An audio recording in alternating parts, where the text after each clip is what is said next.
And so folks, I want to first acknowledge a thought that Tammy Wachter had a week or two ago. And that thought was that this is something more than simply a new member orientation to Talk Fusion. It really is. I would like for us to consider this to be an onboarding process, really to an organization. The company has created a fast track training program, which is inclusive in what we do. And so a completely formal Talk Fusion introduction would be a fast track training. Here, I invite all of us to recognize that there are a series of steps that have been proven to create long lasting, extraordinarily productive network marketing and leadership organizations. And so I would consider this to be an entire onboarding process to what? To Team Elite. This is an onboarding process to Team Elite. And inclusive in that onboarding process to Team Elite will be the 4 steps in the fast track training to Talk Fusion. Because what? Team Elite is our leadership organization and structure that we create. Talk Fusion is the provider of the product and the compensation plan. And so it is two coming together, but they are 2 separate things. Obviously, one can be a network marketing distributor and not be a Talk Fusion distributor. One can be a network marketing distributor and Talk Fusion distributor and not be a part of this organization. One, however, cannot be a part of this organization without also being involved in Talk Fusion and also being in network marketing. And so I would consider this to be the culmination. For me, this is the most important part of what we need to discuss, because it is about growing and developing people. As people become, then the simple behaviors required to succeed are relatively simple. Now, at the very outset, I will just note, I do these simple little things, and I choose to just sort of share my life with you. I do these simple little things because they keep me on track. And so yesterday at the top of my board, it said 19. And this morning I came down and I rewrote it. I crossed out 19 and I put 18 at the top of the board, because every day when I walk in here, I want this visual reminder. Randy, there are not very many of these. There are not very many of these until we get to the promised land. There are not very many. I would like it that I don't allow even one of those to slip through my fingers without being properly valued. And I'd like it that would be true for each of you as well. So we go through this. And by the way, I wanted to start this way. I wanted to start this as well. Typically, this is something that I do before I meet with you. That is the truth, because I always want my energy level to be at the very best at the time that we begin. There's nothing here that is new, but usually I spend these 3.5 minutes before I talk to you. Right now, because I'm wanting to involve you more completely in my pattern of activities, I'm going to do this with you instead of doing it before I interact with you. And so for 3 minutes, we will do something that causes my energy level to get it where I want it to be, my vibration level to get it to where I want it to be. And I promise you, I always do this. I usually do it before I connect with you. Today, I'm doing it as I connect with you, because I would like to identify whatever I do that you don't.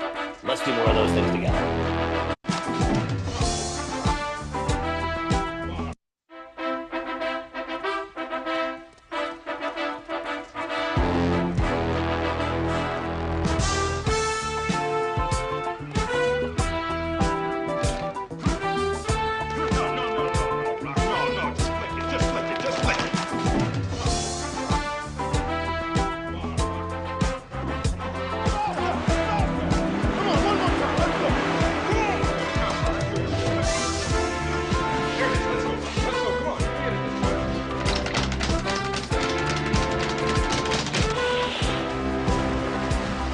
Good. 5 more laps.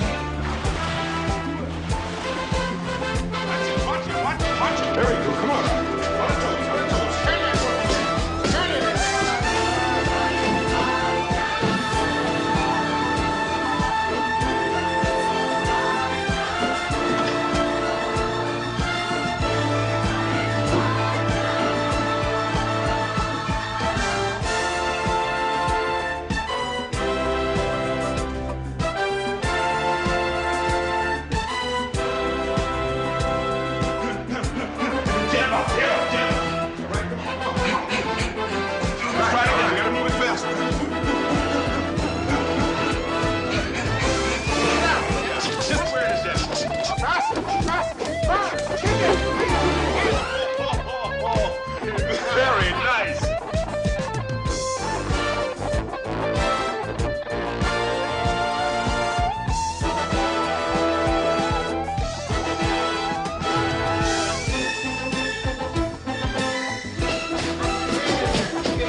Folks, that is the attitude, the energy, the feeling that I'm hoping that we all have right now. But specifically, that's the attitude, the energy, the feeling that I want us to have on the day that this company goes live. I want it to be that each one of us can say we ran through the tape. That was the reason that I chose to play that particular segment right now, because yesterday we talked about running through the tape. A few days ago, we talked about running through the tape. Yesterday, we acknowledged the simple fact that if we have been now engaged in a process since February 13th, we may feel like we've been running a marathon, and asking a person to sprint for the last 200 or 300 yards of a marathon, that's a big ask. You know, sometimes the gas tank can be a little bit empty. And so one thing that we have to do is we have to get the gas tank completely full so we can fully harvest the value of the moment. And then as I was watching that segment today, I contemplated how many times I have watched that segment since the very first time that I did that when I was at Merrill Lynch so many years ago. And as I watched that, the thought that came to my mind, Willie Nelson sings a song and he said, "Isn't it funny how time slips away?" You know, and here I see my friend Charles Kimbrough here. And Charles, isn't it funny how time slips away? I mean, I watched Sylvester Stallone, I'm looking there, and I actually glanced this morning and I looked at a very, very recent video clip, and I see how time has slipped away. And then I take a look at my hourglass and I ask myself the question, and given that time is slipping away, it is obvious, isn't it? Time is slipping away, and it seems to slip away more and more quickly as we progress through life. Then I look at my 18 days and I say, what is there that I can do to turn up the heat so that I don't allow any of these precious 18 days to simply slip away undervalued? And with all of those things in mind, then we began an onboarding process. And once again, I would describe this as an onboarding process to our organization. Inclusive in the onboarding process to our organization, which is Team Elite, there is the fast track training, which would broadly coincide with steps 6, 7, 8, and 9. But I would like now very much if we could create an environment where we create the team. I talk about this idea that I've lobbed across the net of creating the greatest leadership structure in the history of the direct selling industry. In order for that to happen, there are a few things that would need to occur. And so, Charles, I don't know if you've been a part of one of these conversations or not before, but I'm guessing, Charles, you probably have a grandchild. Probably. You have a grandchild, yeah. And are you married, Charles? I don't know that. You have a wife too? Okay, cool. And you probably have grandsons and granddaughters, right? I'm guessing that. And so now this would be true of most men. I think it's true of all women. Charles, I want you to think back to when you were a relatively younger couple and you and your wife had a 2 or a 3 year old, right? Can you recall that? I bet you can recall that with clarity, right? And so now imagine that you've gone to a birthday party and there are 35 other families there that have 2 and 3 year olds. The parents are all inside having pizza and the kids are outside on the playground. And suddenly your child, your little boy or girl, cries out in pain or fear.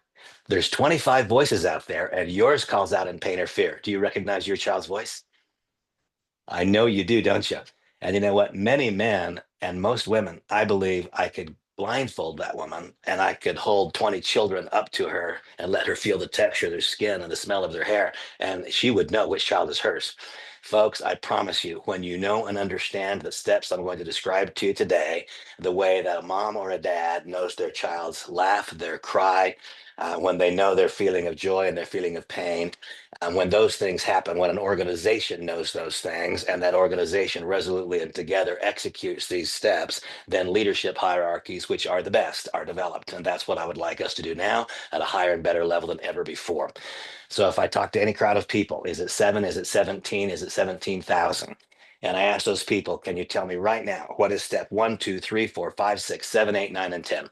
How do you execute it? What is the upside for proper execution? What is the downside for improper execution? If 70% of the people in the room know the answers to those questions, the organization is going to fly. I mean, fly. If fewer than 30% of people know the answers, it's going to struggle. And if fewer than 10% know the answers, it's not going anywhere. That's the truth. And whatever growth it does have will be short term, it'll be temporary, it'll be based upon these particular timing dynamics of the company and of the entity. So let's take all of the luck out. Let's take all of the guesswork out. And I remind you, as I describe this process to you, that this is something I was taught. To the very best of my knowledge, I've never had a single unique idea. What I teach you is what I was taught by another.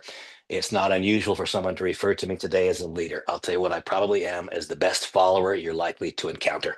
I find people who are accomplishing what I want to accomplish, and I do what they teach me to do.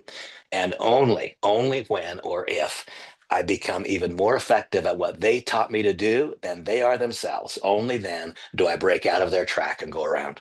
Find someone who's accomplishing what you want to accomplish, get in the track and stay in the track until you are better at it within the context of your personality and life experience than he or she is. Only then is it wise to break out of the track.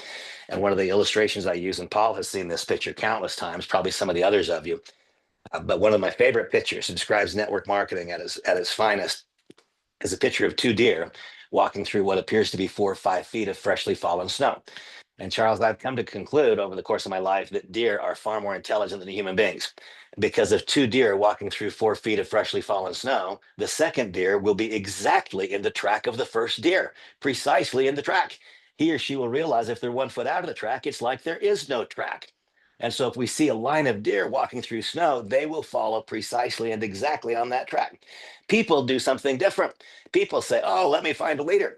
And then they don't realize that by being 1 foot outside of the track, it's as though there is no track at all. You can flounder in the snow as badly if you're 1 foot out of the track as if no track had ever been broken. And so the key to my early success in this industry was that I found someone whose track was clearly identified and I just got on it. And I didn't guess and I didn't doubt. Now, I will say this, that I don't always know what is right. Sometimes I have to poke and prod around to know what is right, but I always know what is wrong, and so do you. If someone suggests something that is ethically, morally wrong, I get a little twinge in my gut, and so do you. I don't always know what's right. I always know what's wrong. And so, simply put, let us always poke and prod around until we identify that which is right. Let us not ever do that which is wrong. And let us do it in the context of these steps. We'll grow an organization that's incredible. Now, if this were today, any of your individual new member orientation, and why do I say if it were yours? Because in a new member orientation, we're going to set calendars, we're going to set dates, we're going to have events that are scheduled, we're going to have specific assignments that are unique to you. And so now I deliver the 10 steps, but this should not be considered your individual new member orientation, any of you. We can have this 10-step framework that we do now together. Then there needs to be an individual conversation with me or someone in the upline organization to personalize it to you. And so we can use this time so that we don't need to do each one of these comments individually. But if we don't have an individual follow with you to make a plan for you for the next 18 and 19 days and beyond, then let none of us be confused and think that we met the mark. We didn't. This gets us to where we can then personalize it for each of you. Okay, all those things being said, what is step number one? And the crowd says in unison because they know they're so well coached and trained. Step number one is not just to enroll in Talk Fusion. Step number one is to enroll in Talk Fusion. And step number one is to then make what I call a mental and emotional barrier of entry, which is greater than whatever obstacle you might encounter between here and success. And so the simple illustration again, Charles, is if you and I decided to open a couple of Subway sandwich shops and you had to put up $500,000 and you put a second mortgage on your home to do it, and I had to put up $500,000 and I had to drain my retirement account to do it. And then 30 days later, our business wasn't growing and it was struggling, perhaps even failing. I don't know about you, but I got a $500,000 in. 30 days in, I'm not going to say, well, I gave that a try. No, you see, the financial barrier of entry becomes a financial barrier of exit. And so if 30 days in, I'm not accomplishing what I want to accomplish, I don't leave. I say, wait a minute, other people who own Subway franchises are succeeding. What am I not doing right? Is my parking lot not well lit? Are my restrooms not clean? Is my staff not doing a good job? Is there not cleanliness here? Other people are succeeding at this. I need to do what they're doing instead of what I'm doing. See, creating a mental and emotional barrier of exit. So when we don't have immediate success, we persist instead of backing away. And so for all of you, you know what my mental and emotional barrier of exit is. As it works out, I'm almost 68 years old. And Samantha and I chose to have a new family starting 8 years ago. So I have a little boy who's only 8. When I chose to start a new family at this stage of my life, there was an obligation and responsibility associated with that to make sure that both Samantha and Bosco are well secured for the inevitable day when she's 30 years younger than me, folks. I mean, there will come a time when I am not here to provide. And I want the safety net around them to be so big that if Samantha wants to work, sure, I want her to because she wants to. But it would break my heart to think that she was working in my absence because she had to. And you see, that's more important to me than the amount of money that I might have spent to get in the subway shop.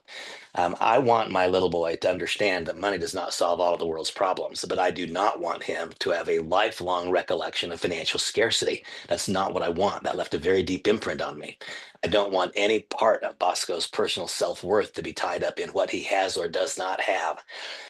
One cannot solve all of those problems by eliminating financial scarcity, but I'm telling you, if we eliminate financial scarcity and a child is able to grow and thrive in an environment that is not ruled by that, then we have different chances for success. And so, my mental and emotional barrier of exit is that I know the number, and most people don't. I know the number that is required to be held in trust for Samantha and Bosco to provide the same quality of life that she negotiated for. And don't misunderstand that. We got married. We got married because we fell in love, but she bargained for something. She bargained for a certain quality of life. Part of who I am was this certain quality of life. And she bargained to do that with me. Well, part of my bargain, part of my end of the bargain is to make absolutely certain that the safety net around her and Bosco is impenetrable. And that matters to me a lot. Now, you see, every time I do a new member orientation, I describe that. And I do new member orientations in a typical environment. We've now been in this pre-launch period for a period of time, and we've not been doing new member orientations with each new person who enrolls. Starting at the point of liftoff, I at least will be suggesting new member orientations personally for each new person who joins us in the organization. If we don't help them build a business plan, there's no reason for us to expect they would have dramatic success. And so we'll begin doing new member orientations with each enrollment. And probably like this, I expect a very, very, very rapid flow of new member applications, undoubtedly, just like this. We'll do presentations each Saturday that cover the basic framework, but then there needs to be an individual touch up with each one to personalize it, do scheduling and so on. We'll describe that as we go along. Okay, so step number one is to establish for yourself what is your mental and emotional barrier of exit, as I've described mine to you. And then until such time as you're doing new member orientations on a very frequent basis so that you're always describing them. I could not forget mine. I talk about it every day. I want it to be like that for you. I want it to be so you're talking about it every day. Until you're doing new member orientations every day, how do you do that? Write it down, print it out, and read it aloud every day until you're making enough money at this and you're having a more positive life experience as a result of your affiliation. See, those are the two things. Until you're making enough money and having a more positive life experience separate from the money. When those two things happen, then a person is secured in the organization. When only one of those two things have happened, they are not secure in the organization. When neither of the two have yet happened, then they're highly at risk in the organization. So until such time as you're number one, and not in order of importance, number one, making enough money, number two, having a more positive life experience as a result of being here. And what Paul referenced at the outset, why have we hung in here so long? Part of it is the hope, but isn't part of it too that we're getting something that's enhancing our life experience separate from the comp plan? That's why we're holding together. That's why it's been so resolute. That's why this leadership structure is growing and flourishing.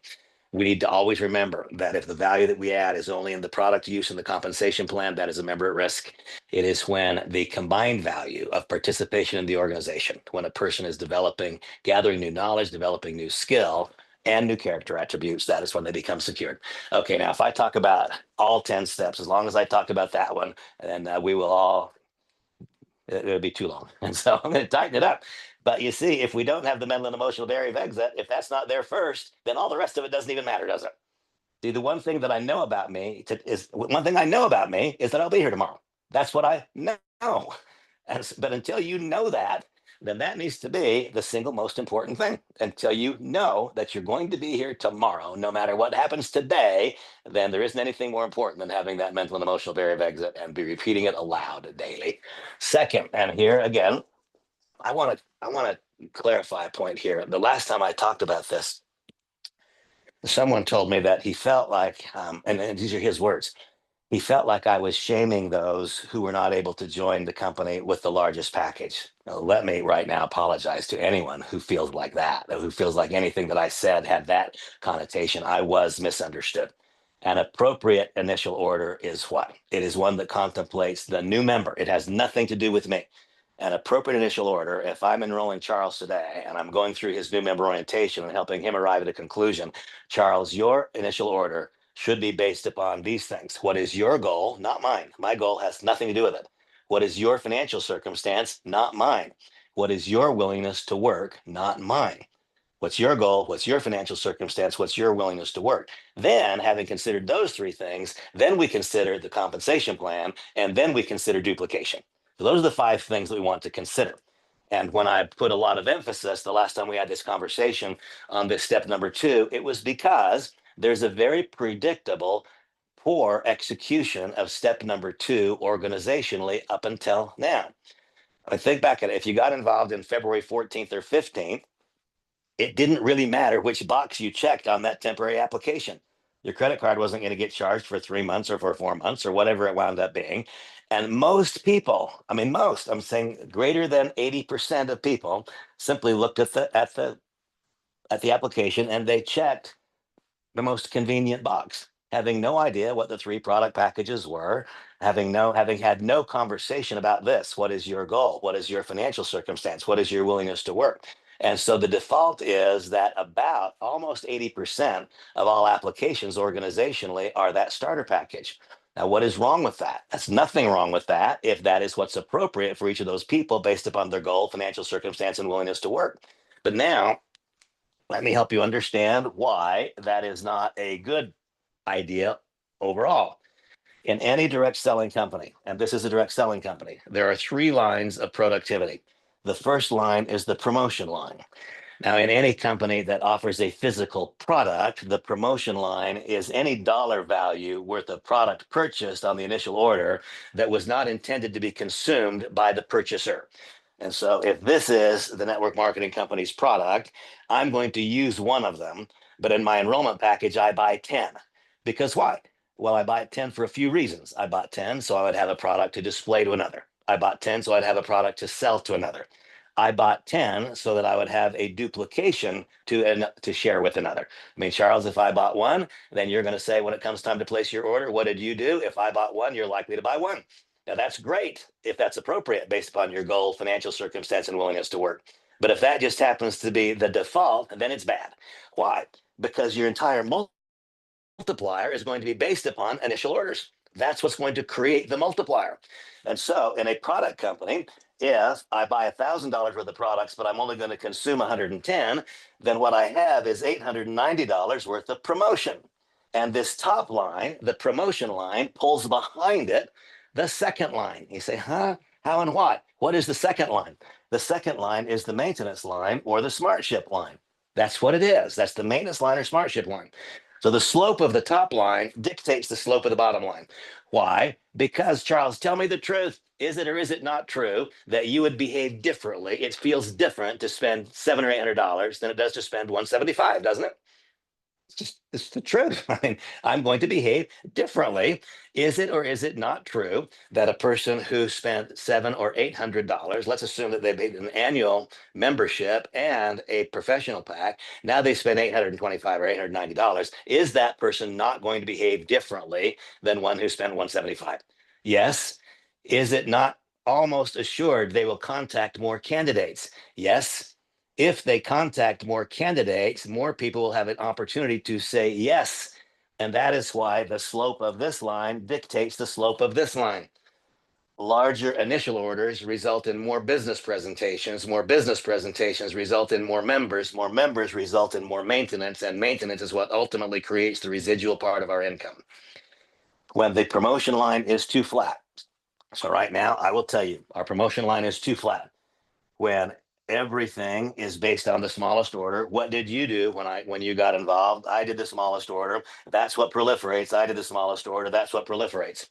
When on the other hand, as opposed to it being a default, it should not be a default middle, biggest, or smallest. It should be a conversation. What is appropriate for you based upon goal, financial circumstance, willingness to work, compensation plan, and duplication strategies. When all of those things are considered, then this line should look like this.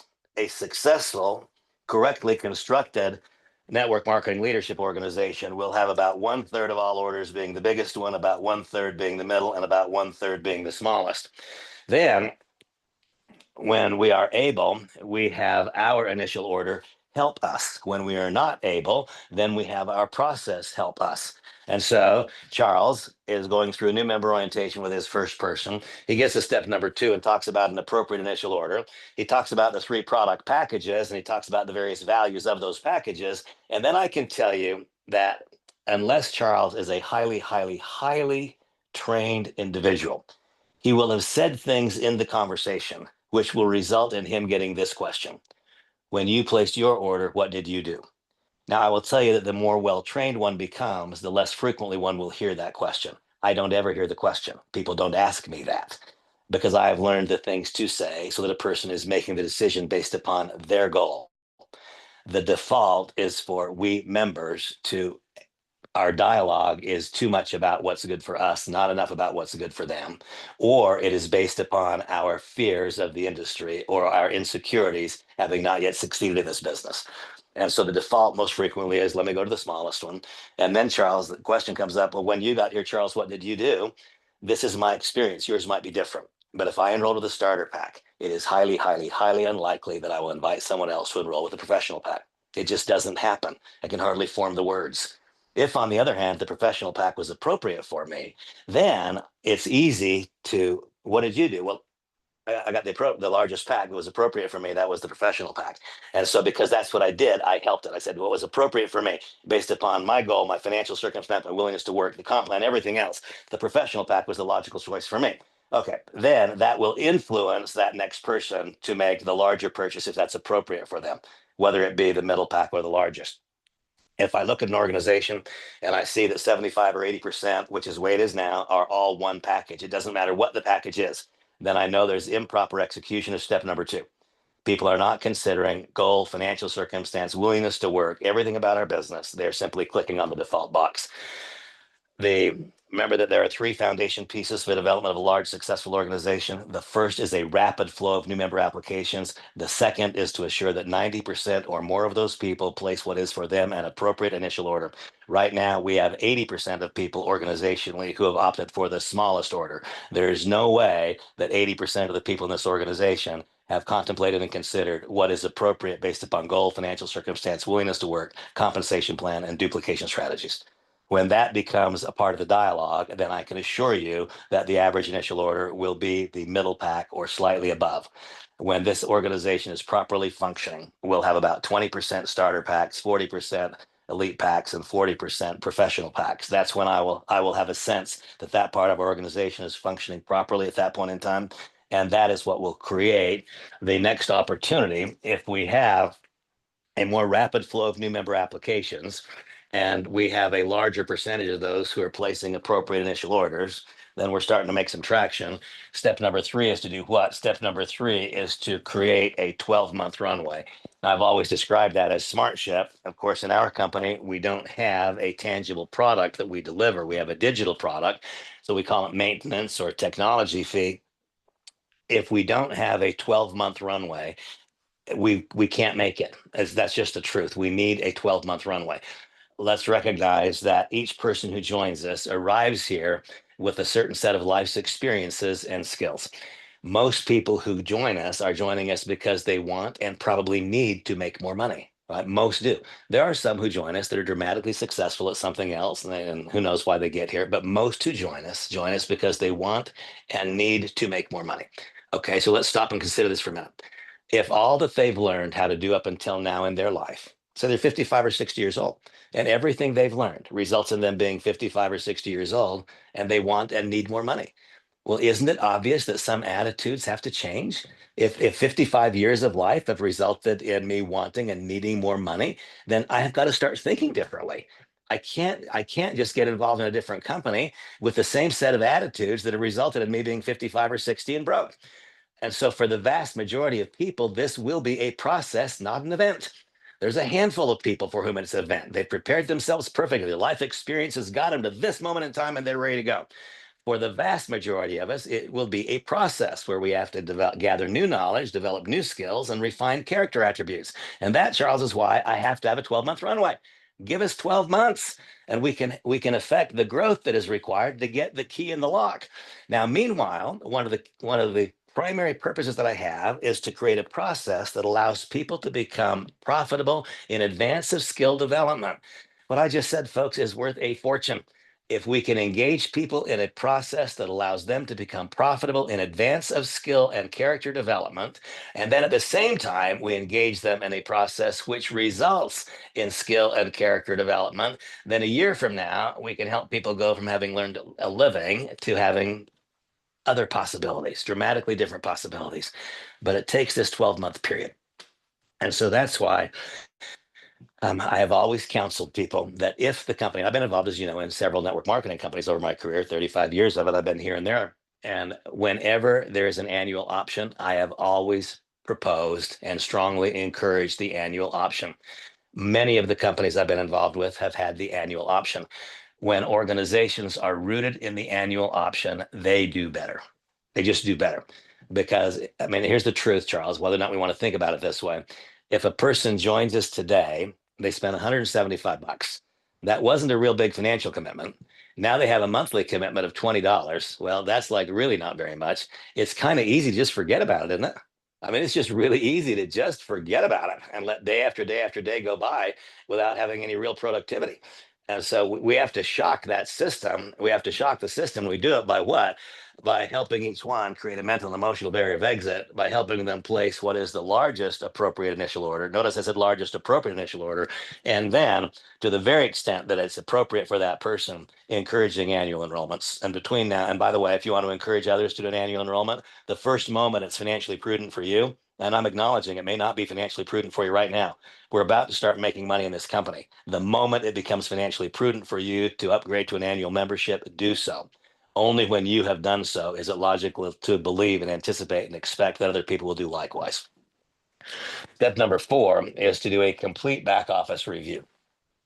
Now, I've had a little bit of insight into the company's back office, maybe a little more insight than some of you have, and it's incredible. I mean, I can fuss about my frustration that I wanted to open in April and in May, and there are some legitimate frustrations there. I can also tell you that I'm completely blown away with what the company's doing from a technology standpoint. The back office reporting features, everything the back office is not modestly better. It is earth-shakingly better than anything I've seen before. I mean, it stands out in a remarkable, remarkable way.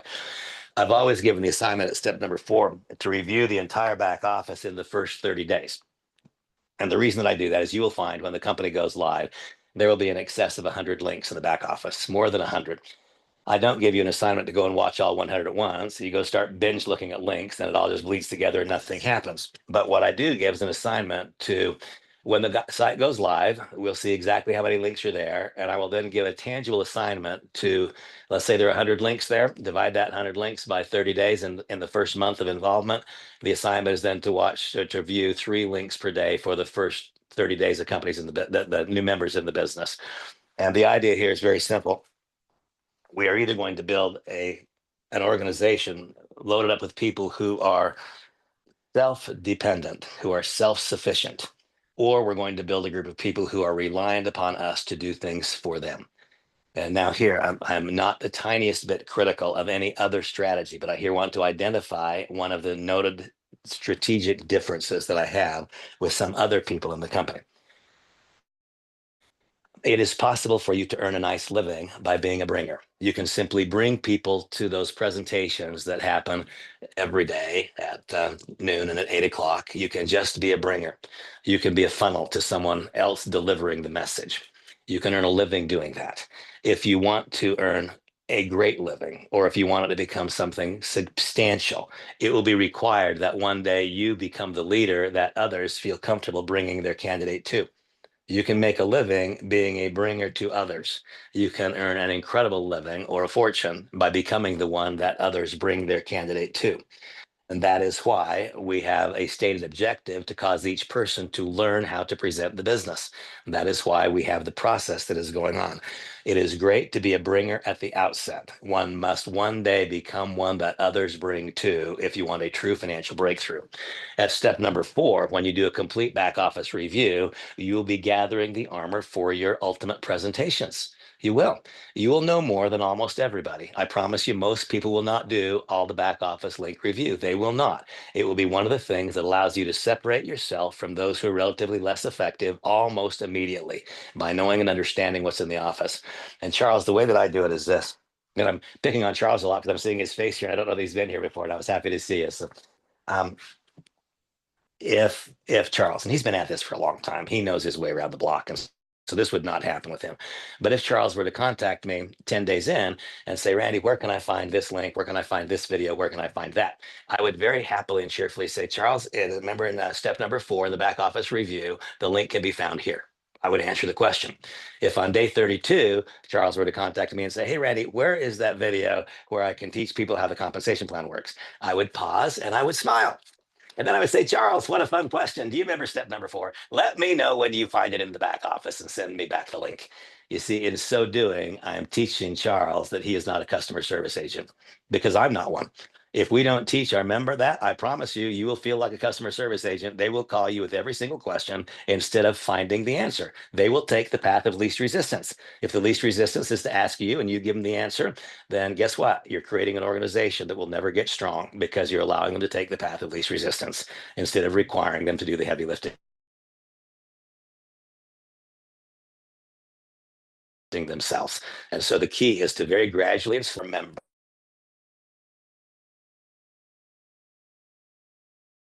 ultimately doing for our not doing for our members something we can do better than them. No, we only do for our member things that they cannot do. If they can do it not quite as effectively, we don't just allow them to do it, but we encourage them to, because that is where the leadership development process becomes real and tangible.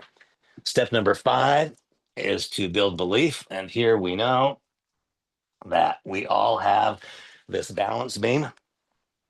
And I think again of all those of you who've been at this for a long period of time, and think back over your career in the industry if you've been at it for a long time, and think what are the predictable positives? What are the really, really good things that we can anticipate happening in the first 30 days when a brand newcomer joins our business or our organization? And I can tell you that generally speaking, over the course of my career, the predictable positives are a positive product experience. I've never been involved with a company that doesn't sell a good product. And so people have had a positive product experience universally over the course of my career. And that's put some weight on the positive side of the scale. In the last 15 years, not before that, but in the last 15 years in my organizations, there's been positive side of the scale because I've come to realize that my real business is in leadership development. That is my business. And so for the last 15 or maybe even 20 years, it's been predictably positive. There was a positive weight on this side of the scale because anyone who is interested in so participating is invited into literally a lifelong process of personal growth and development, which I believe positively influences all the other aspects of our lives. And so those are the 2 things that are the predictable positives. Well, what are the predictable negatives? Well, most people over the course of my career have not made a lot of money fast. And so that's the predictable negative. They're getting involved in a business and they're not making much money. What's another predictable negative? Well, a predictable negative is it's not unusual at all for the first great candidate. Oh my gosh, I knew this one was going all the way to the top. And that first great candidate doesn't just say no, they give you a good hard no. Well, that puts some weight on the negative side of the scale. And then we enrolled our first great member. In fact, we enrolled our very first great member and we enrolled him on February 14th. And my gosh, on February 17th and February 19th and March 15th, they were going to go to the top. And we have not been able to find them since about May 1st. Right? I mean, that puts a little bit of negative weight on the scale. And that's reality. Those things happen and have happened to some of you. Go on down the line. And then our husband or our wife says, oh my gosh, you really, I mean, again, you're really going to do that again? And where's the check? Okay, well, that puts a little bit of negative weight over here on this side of the scale, our spouse, and on and on. There are a lot more things that are challenging that can occur in the first 30 days. Right or wrong, Paul? That's the truth, isn't it? A lot of things can go wrong between that rush of excitement. Oh my gosh, I'm going to change my life and this is going to be incredible. It doesn't take very many negative things on this side of the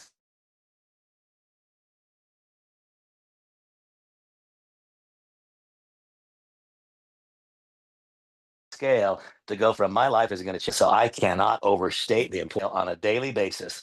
We have to for the first 100 days. Remember, here's my belief bucket that I talk about. What we must do is put a Kevlar bottom in the belief bucket. People are going to be trying to poke holes, not just in our own belief, but they're going to be trying to poke holes in the belief of people in our organizations. That's going to be going on daily. And it will continue. There is always opposition. That is the nature of life. It's the nature of all life, not just the nature of business. There will always be detractors. There will always be the adversary. There will always be the person trying to punch the hole in the bottom of the bucket. And so the way that I try to plug the hole in the bottom of the bucket, that's what we've been doing. That's why we've been doing leadership sessions 6 nights a week for the last long time, only recently changing to 3 nights a week to give room for business presentations. That was specifically designed. That was my intent, to put a Kevlar bottom in the bucket so that not one of you fell out as we waited for the income stream to start being generated.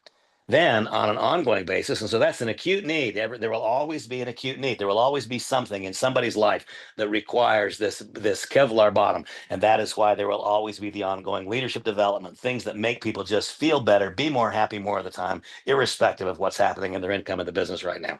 Then on not an acute basis, but a chronic basis, there is an acute need. I just got my arm cut off and I've got an acute need for a tourniquet. All right. Then there is the chronic need, the ongoing little nagging pain that is there. It's never really going to go away. It's always there. It just needs to be treated.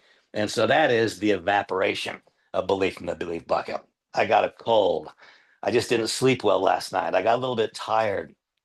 One of my kids had an unpleasant interaction with somebody else at school. Whatever it is, all these little things can cause stress, and stress will cause the belief to evaporate. I mean, Charles, if I put a bucket out on my back porch and there's no hole in it, it will still be empty in 4 or 5 days because it will evaporate. And so it is with our belief. Belief about what? Belief about the network marketing industry? There's plenty of negative out there. And if we're not filling the positive side, then how can we not expect the evaporation to get there?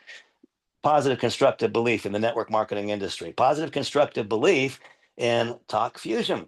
And by the way, that's a critical, urgent need right now. Positive constructive belief. When, again, I acknowledge too many days have gone by since the first day for some of you. Not for all, some of you are relatively newer, but too many days have gone by. We need to fill that bucket up immediately. And we fill it up by this is one way. When you're here today, this is a way of filling up the bucket. By your being here, that fills it up.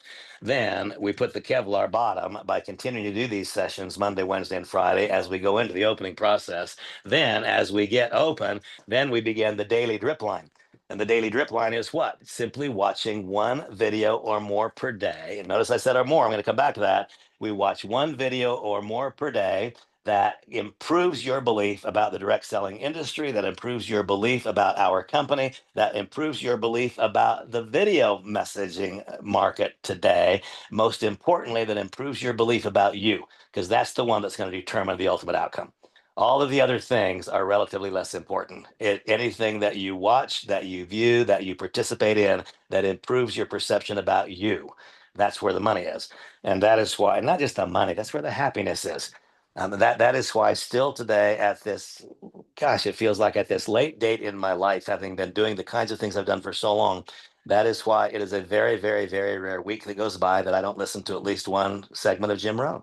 And at least one. Why would I not? Why would I not take advantage of the vast majority of material that is out there that might just make me a little bit more happy more of the time? And so I have this constant, never ending drip line into it. And I'm hoping you've got your drip line. And those drip lines involve what? They involve things that dilate my soul.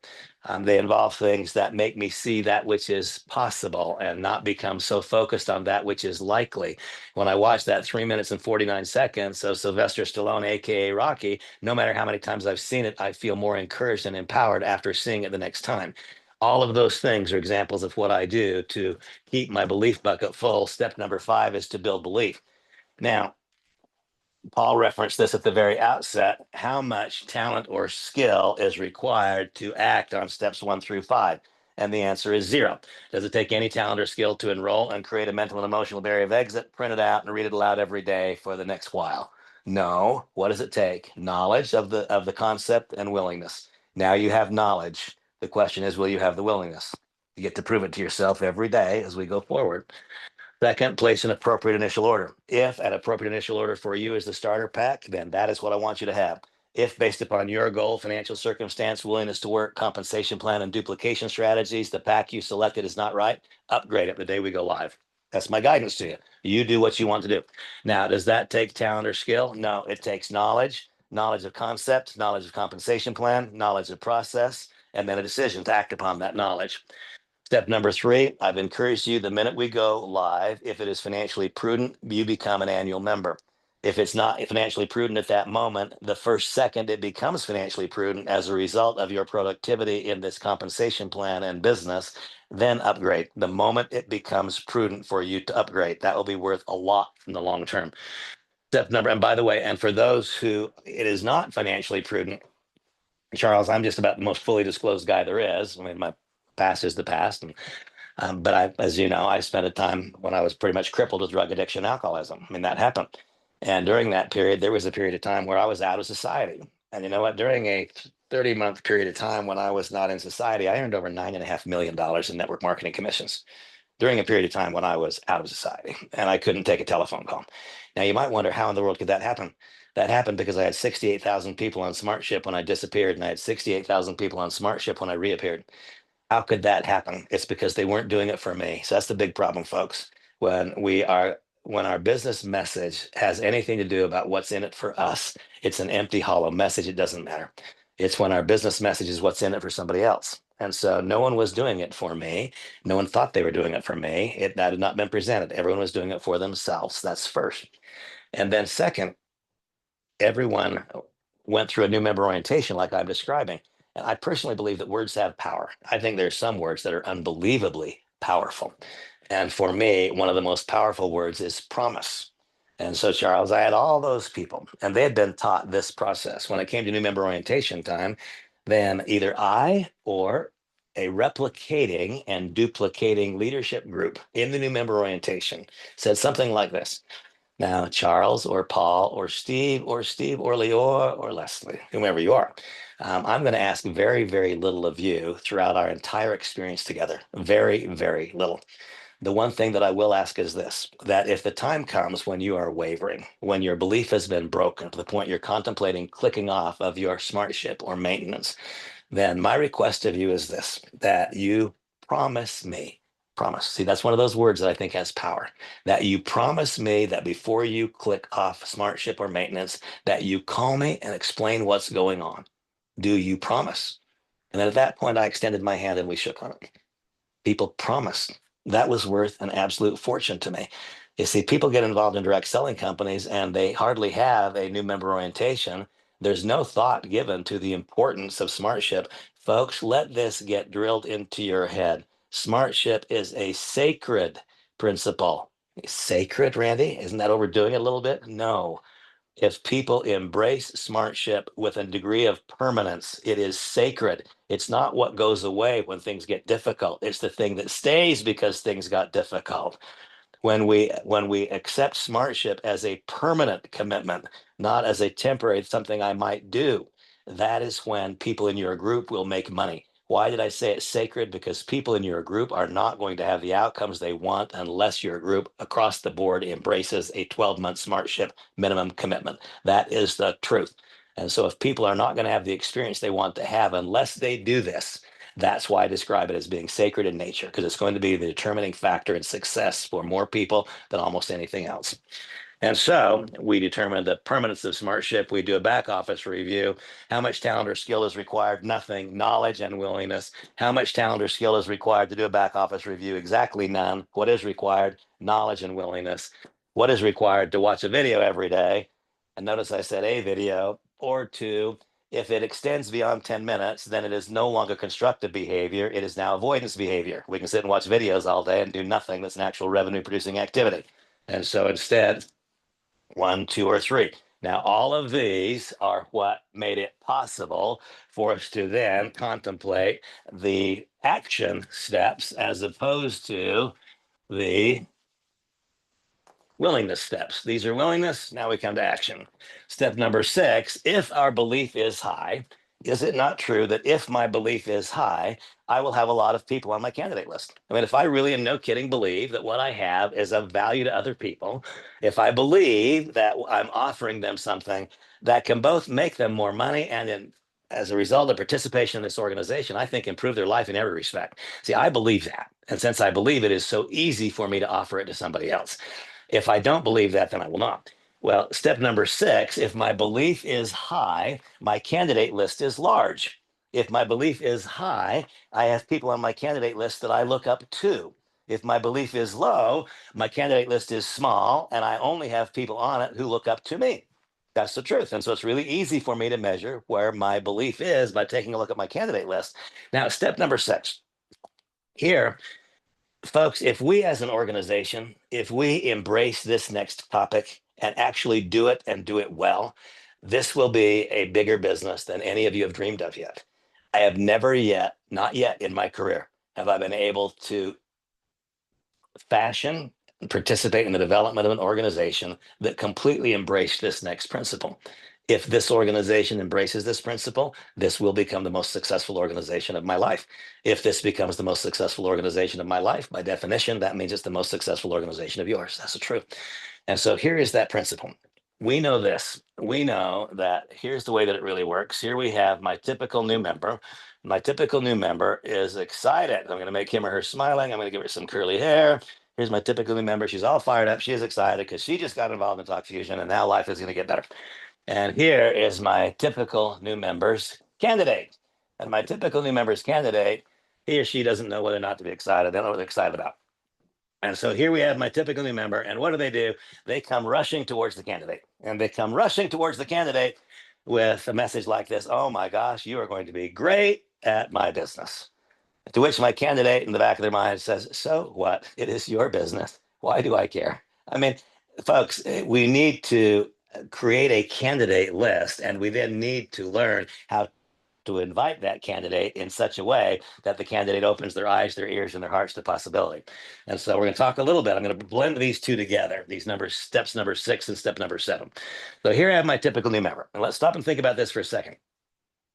If I am contacting a candidate and it is a cold market contact, then doesn't it logically suggest that my skills will have to be much, much higher? I mean, Charles, let's imagine for a moment that I've known you for 25 years, that you would have had great success before in the past. You know me, I know you. We both know exactly what we're getting. Right? Well, now when I contact you and say, Charles, let's contemplate this new idea, whatever it is. If you've got 20 or 25 years of success with me and you know me, well, it doesn't matter too much what I say, does it? It doesn't. Sure, Randy, if you're doing it, let's do it together. We've had success before. What if you've never met me before and I've never met you and I'm just the next guy contacting you? I would have to have almost unbelievable skills, wouldn't I, to break through? I mean, I think the odds of me breaking through, if I didn't have past relationship with you, would be next to nothing. That's what I believe.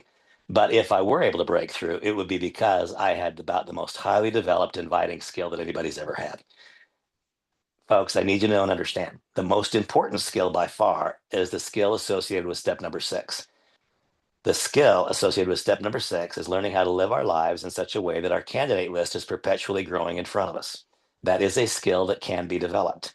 The short-term activity, which we must engage in, that is an activity we must engage in advance of that skill. It is an activity to write down a list of names. It is a skill to learn to live our lives in such a way that our candidate list is perpetually and forever always growing in front of us so that we never run out of the next candidate to talk to. One of the hallmarks of my success in this business is I am one of the most prolific recruiters in the network marketing world. I just enroll more people than anybody else does. I don't advertise. I don't pay per click. And so how can it happen? It can happen because I listened and I listened and I listened and I became willing to get taught. And I came to understand finally a lot of years ago that I was simply talking too much. If you want to learn how to grow a candidate list, then adopt this discipline. I was finally taught many years ago that I needed to shut up and listen. And I was taught that if I wanted to really become effective in conversation, I needed to learn how to talk no more than 35% of the time.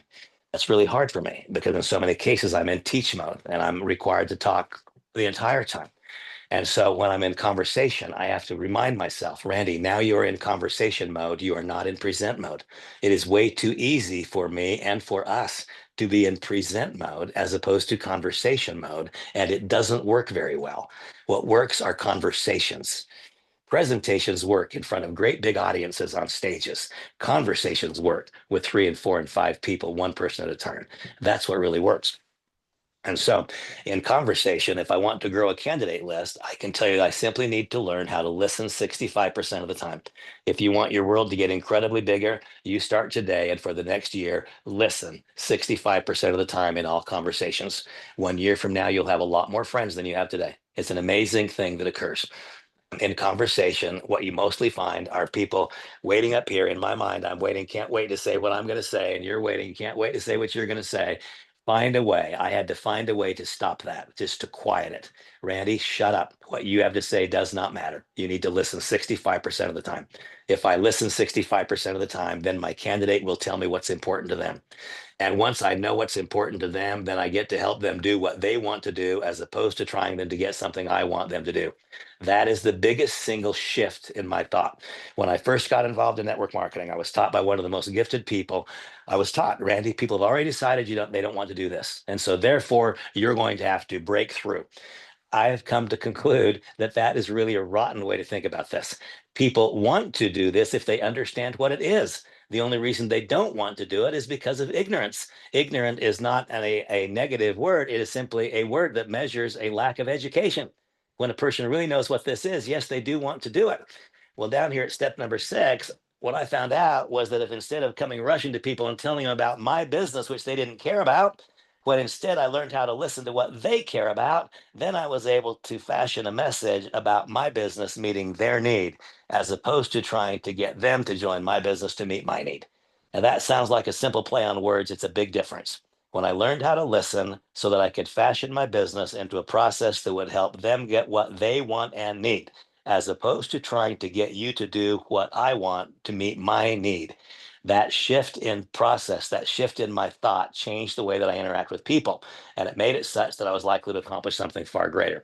And so now, my typical new member, they come rushing toward a candidate. You're going to be so great at what I do. Well, so what? That's about you. It's not about me. But since you're telling me about a business, okay, I like business. Tell me this. How much money are you making? Well, I'm not making any. In fact, I haven't made the first 10 cents.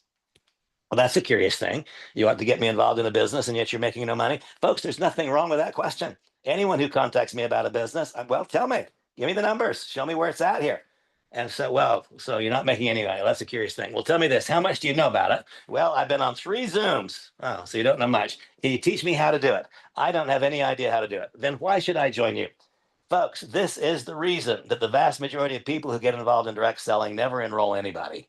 That's why. It's because because my new member has not developed the skill of knowing how to grow a candidate list who wants to hear the message. That's problem 1.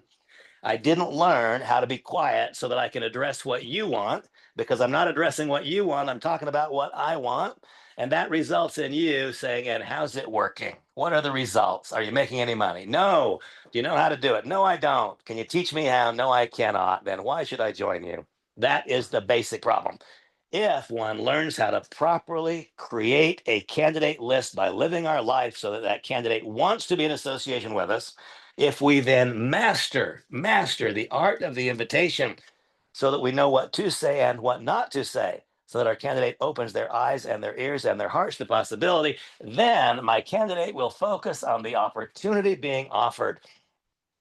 And what is the opportunity being offered? Wow, it's a lot. The opportunity being offered is the chance to work where you want, when you want, with whom you want, and if you want. If that's what the candidate sees, they're going to want to know more. What else is the opportunity being offered? The opportunity being offered is the chance to gather knowledge, develop skills, and character attributes that positively impact the entire balance of your life. That's the opportunity being offered. What else is being offered? The opportunity is being offered to work for a season and to get paid for many seasons if, in fact, we create a proper leadership structure. What else is the opportunity being offered? The opportunity being offered to have a complete, total, and absolute financial breakthrough. And I know that all of those are parts of the opportunity being offered because I got all of those from this opportunity being offered, even though the opportunity that I was offered at the outset was entirely insufficient for the opportunity that we now offer to other people. And so you see, if our new member learns how to live his or her life in such a way that a candidate is constantly moving towards him or her, If that new member then has learned as part of that process to listen so that we know what our candidate wants, then if we have learned what to say and what not to say because we mastered the art of the invitation, our candidate opened their eyes, their ears, and the hearts to possibility, then our candidate will see the opportunity being offered. And if our candidate sees the opportunity being offered instead of being stuck, seeing the results of the one offering the opportunity, then there's no limitation to what can happen. And let's take this a little bit further because there are so few people, and I will tell you less than 3% of people who ever get involved in the direct selling industry develop the skill of learning how to live their lives in such a way that the candidate list is coming to them. Folks, it's hard for most of you to understand. It is my choice whether I enroll somebody every day. I wake up in the morning and I get to choose. And then you might say, well, why then wouldn't you enroll somebody every day? Because I'm a responsible sponsor. Enrolling somebody every day, I have to do new member orientations if I'm a responsible sponsor. I need to create a process that gives them the very best chance to do what I call winning the race to profitability. No, I cannot enroll somebody every day and be a responsible sponsor.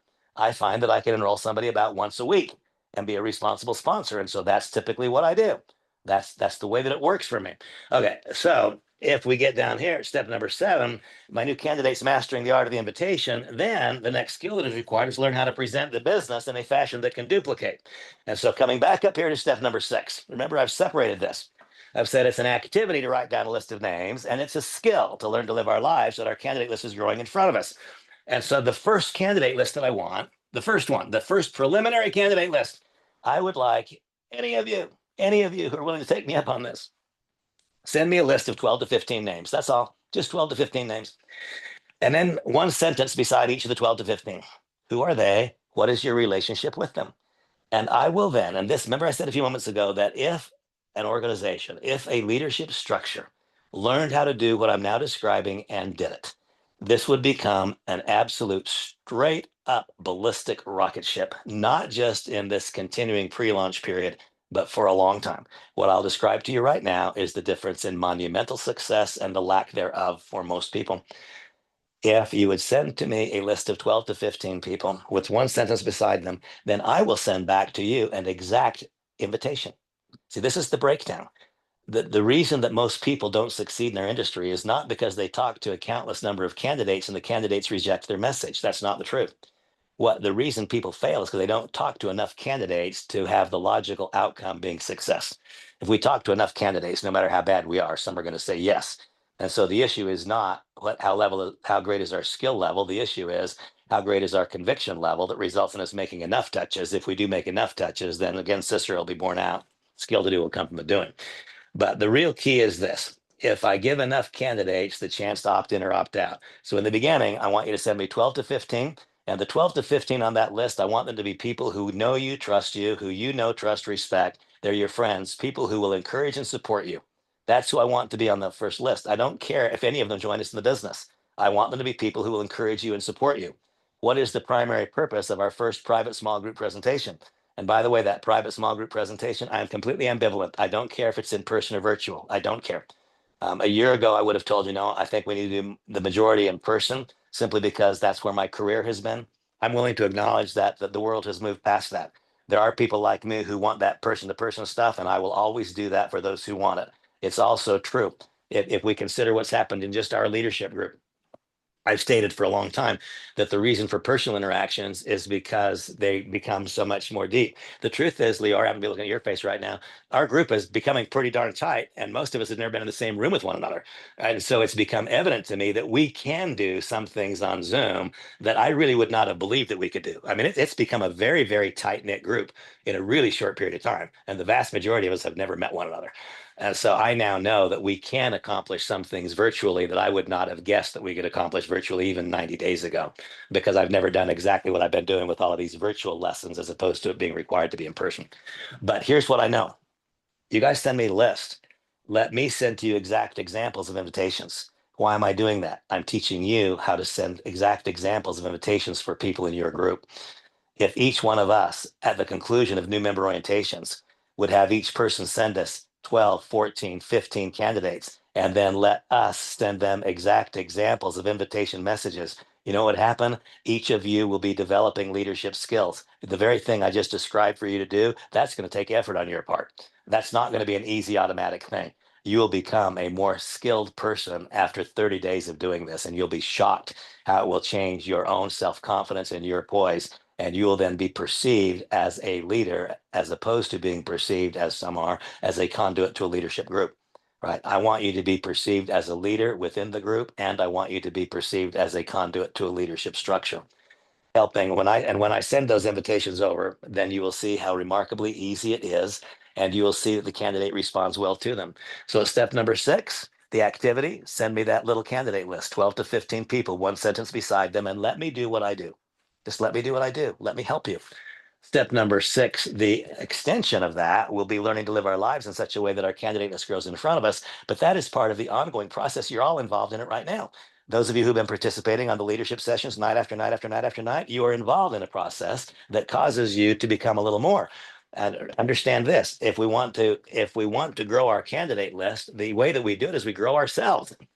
If on a scale of 1 to 10, my historic life success in all respects, my historic life success is a 3 on a scale of 1 to 10. Do you know who I can appeal to? 1s and 2s and 3s. 4s don't listen to 3s. That's the truth. And so if I want to grow my candidate list by 25%, then I can stop being a 4 and I can stop being a 3 and I can start being a 4. The day I become a 4, I have access to 4s.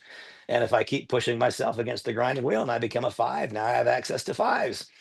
If I keep pushing myself against the grinding wheel and I become a 7, now I've got access to 7s.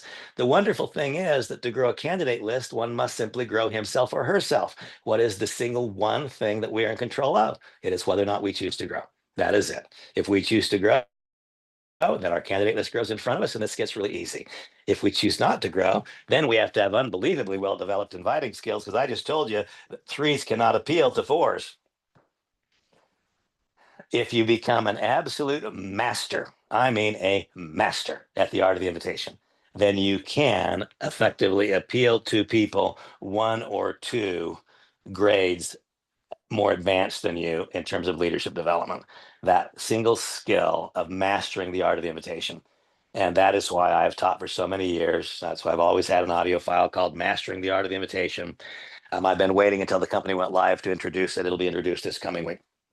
Mastering the Art of the Invitation. I've given the assignment to listen to it 90 times in 90 days.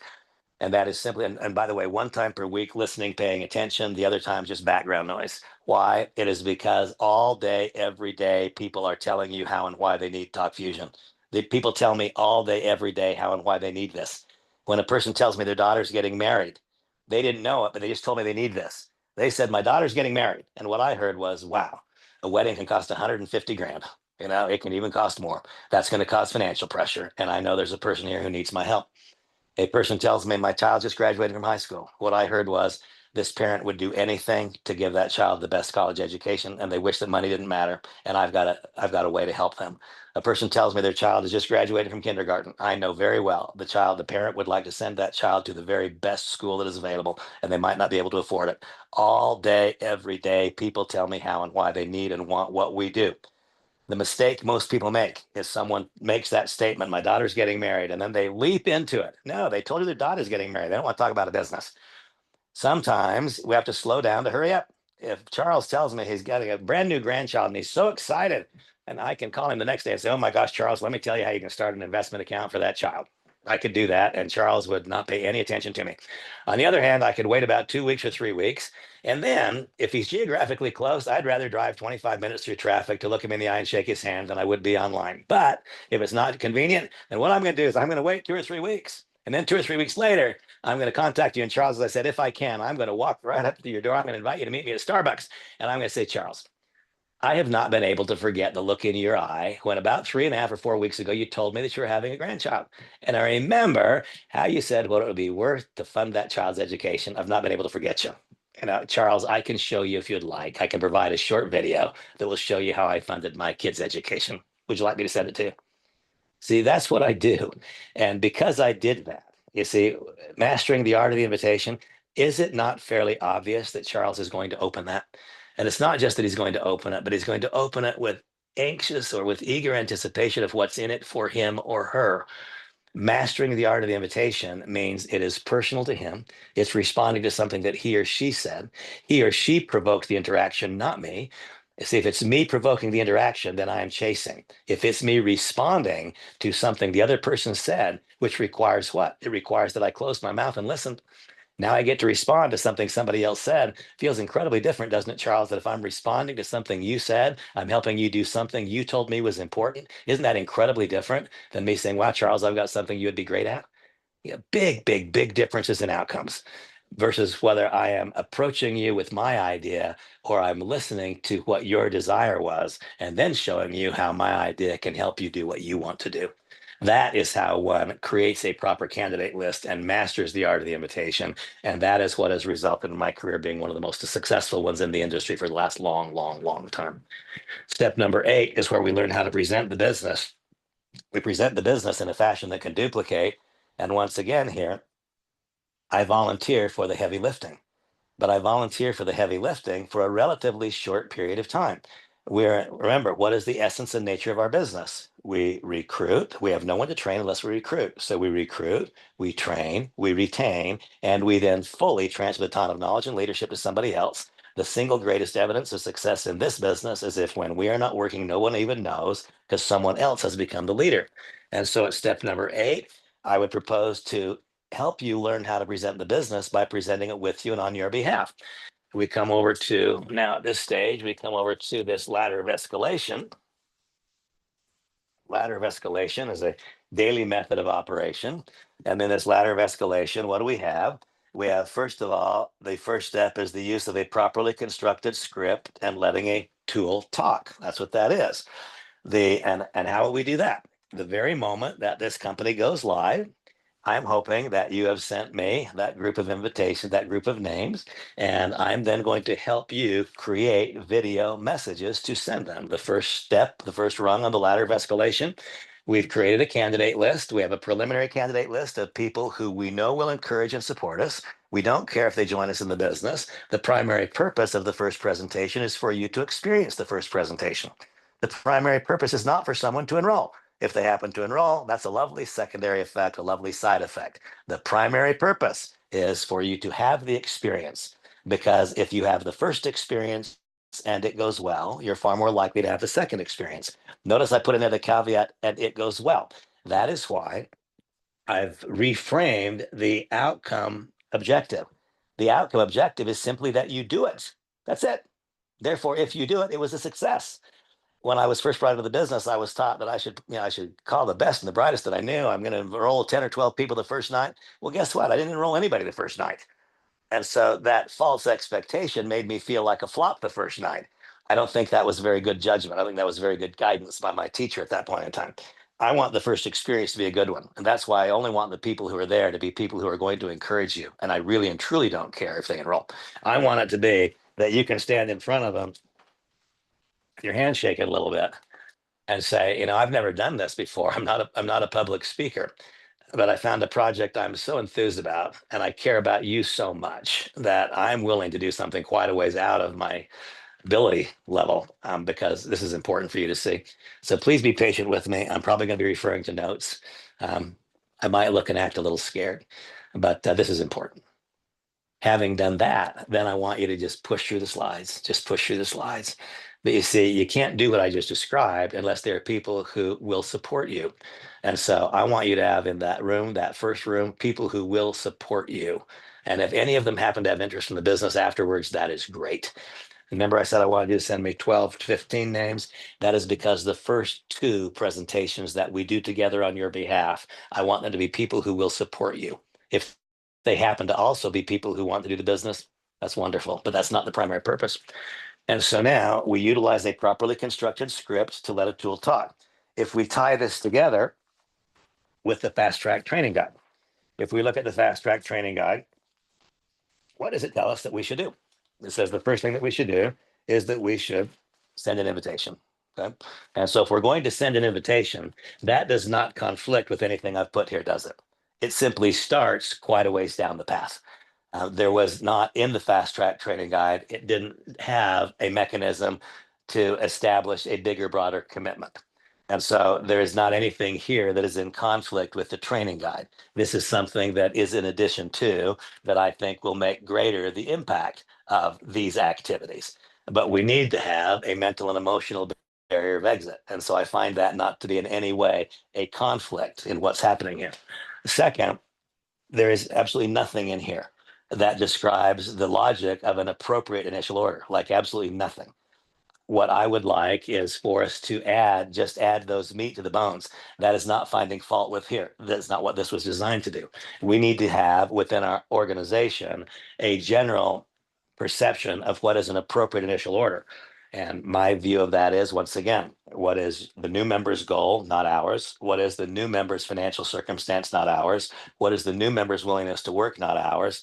Proper business duplication and compensation plan. Those are the five things that should be considered. I will feel like we are along the way when this is one third, one third, one third. My gut is that when it's 20% starter packs, 40 here and 40 here, my gut is that's probably where we're going to settle in. I mean, that's my gut. We're going to find out and we'll see. Um, but the fact is that these these first things I'm talking about, they don't in any way conflict with what we're being taught here. And so now we come down. Step number one, send an invitation. On my ladder of escalation, what has happened? We've identified a candidate list in the Fast Start training guide. It said to identify 30. And so now you've heard my guidance. The first 15, I want them to be people who will know you, trust you, respect you, who are going to encourage and support. I don't care if any of them join us. The next 15, those would be the 15 that I'd like to invite to our third and fourth presentations. These are those that I very much want to have join us, but I would like for you to have had the positive experience of 2 presentations with a very, very warm, friendly environment before we do that. Then the first rung on the ladder of escalation, utilizing a properly constructed script, we let a tool talk. This is where I will have sent to you sample invitations. Now that you've seen my sample invitations, now it is your time to practice and rehearse, and for you to begin sending those invitations yourself. But before you send that invitation to a real person, I'm going to ask you to send 2 or 3 of them to me, and I'm going to give you some comments and feedback. And it's always going to be entirely positive, constructive comments. And I'm going to tell you the things that are great, and I'm going to tell you the things that we might do a little bit better, and then I'm going to tell you the things that are great. Okay, next, when we lob the ball across the net, and by the way, that is the way that I view it.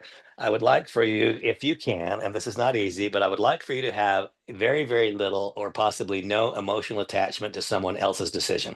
It's really, really difficult when we get emotionally attached to decisions that other people make. And let's contemplate and remember, what exactly are we in control of?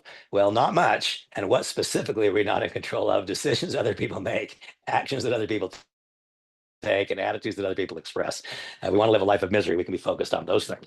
And so when we lob the ball across the net, I think of the fact for many years I was a pretty good golfer.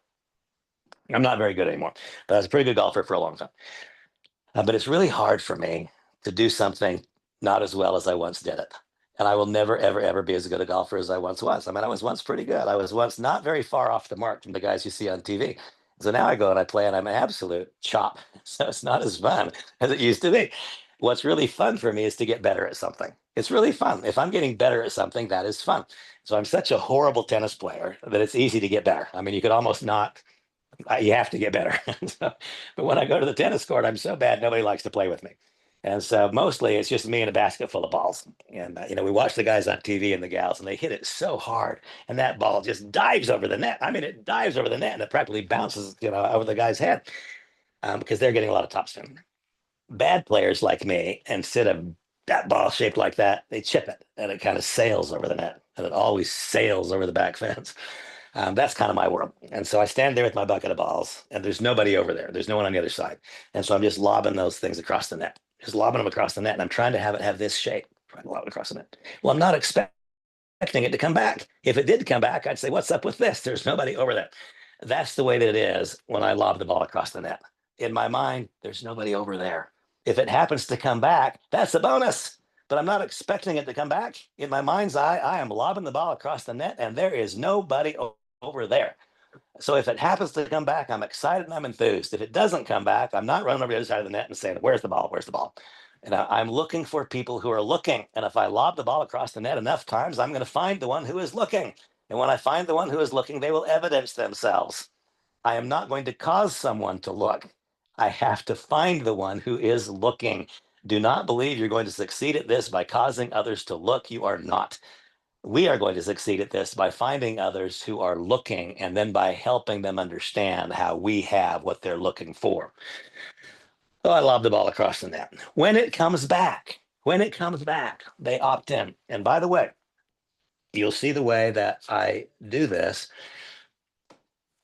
I have never caught a candidate that I've chased. And I was given a lot of guidance early in my career about how and when I should follow up. And most frequently, my follow up felt both to me and to the candidate like I was chasing them. That's sort of what it always felt like. And so along the way, because that was so uncomfortable for me and because it was not getting the results that I wanted, what I found out was that on this very first lob across the net, I find out that if I inoculate myself against the need to chase, and some in some ways you might say that this is kind of taking it back away from the candidate. But when I send that message to Paul, I send the short message and the invitation is what it is. You know, Paul, based on the interactions I've seen with you and Drew, based on the knowledge and successes you've had in the industry and where you've expressed yourself in your life right now.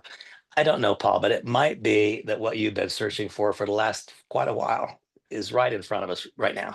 And if you'd like, I would love to send you a short video clip and have you watch it, and then let's you and I talk and see if there might be something here for us. Can I send you the link? Okay. And then Paul sends me the thumbs up, and I said, okay, and Paul, um, I would like the ball to be in your court. After you watch this link, you tell me if you'd like to continue the conversations. Fair enough? So that's what I do down here. You tell me if you'd like to continue the conversation. The ball is in Paul's court. Now, the reason most people aren't willing to do that is because they don't make enough touches. And so every candidate is too important. Folks, because I touch 6 people a day, every person is important, but they're not important to me as a candidate. Every person's important, but they're not important to me as a candidate because I'm going to make enough touches. If I'm only contacting one every 30 days, wow, there's a lot of pressure on that contact. But if I'm making enough touches, yes, they're important to me as a person. They're not important to me as a candidate because I'm going to make my 6 a day. So that is what? That is my daily activity standard.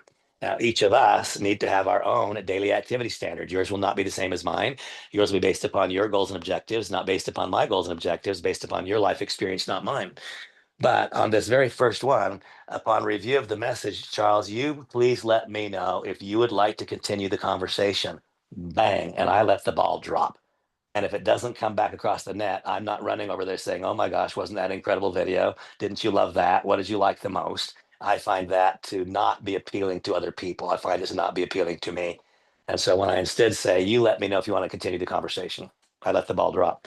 If Paul or Charles or Cy lobs the ball back across the net, now the fortune's in the follow up. I do believe that's true, but I think the timing of the follow up has a whole lot to do with whether or not the fortune is there. And so now my candidate lobs the ball back across the net. Now I've got a valid candidate who wants to know more. And now I'm in professional, full blown follow up mode. And so now the next rung on the ladder of escalation. Yeah, that made sense. That was kind of cool. Where do we go from here? The next thing I do is I send that 23-minute video, 23-minute long business presentation that is on my YouTube page. It is short, it is concise, it is effective. It doesn't matter to me which one you send. It could be any of them because you are in this organization and you're quite likely to call upon me for a 3-way call or for a video support of some kind. If you use my material, then I start at a different level.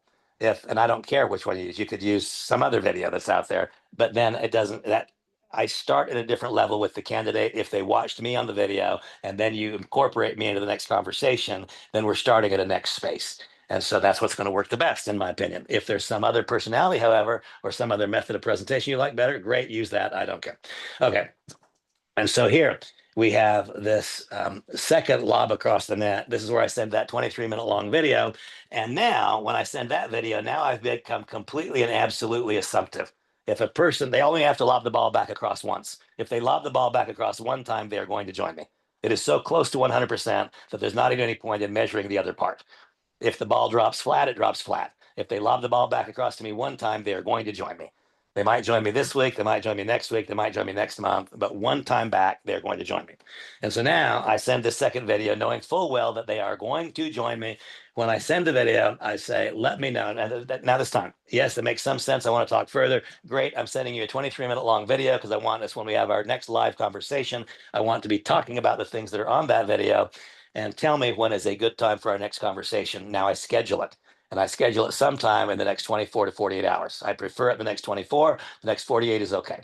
So now I schedule a follow-up phone call, or I schedule a follow-up. And when I schedule a follow-up, the primary purpose of the follow-up is to schedule their first private small group presentation or home business review or virtual business launch, whatever you want to call it. And so first I lob the ball across the net. Yes, they had an interest. I send over the video presentation. Yes, they have a further interest. I then set up a time for us to have a conversation. And in order to schedule that first private small group presentation, then you know what has to go in front of that.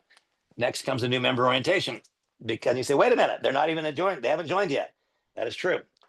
Far more of the people that I enroll as a result of the new member orientation than as a result of the presentation. That's logical. In the presentation, all we talk about is what it is, what it is, what it is, what it is, what it is, what it is. We don't say anything in the presentation about what you'll have to do to make any money at this, do we? Literally nothing. And so when I went to network marketing presentation after presentation, I had a steady dose of what it is. I had no new knowledge of what I'd have to do to become successful. It wasn't actionable. And that's why I started doing new member orientations as part of the introductory process. I don't do most new member orientations because a person said they want to enroll. I do new member orientations because they don't know yet if they want to enroll, because they don't know yet what they'll be required to do to have success. And so here comes new member orientation, whether or not they've said yes to the business.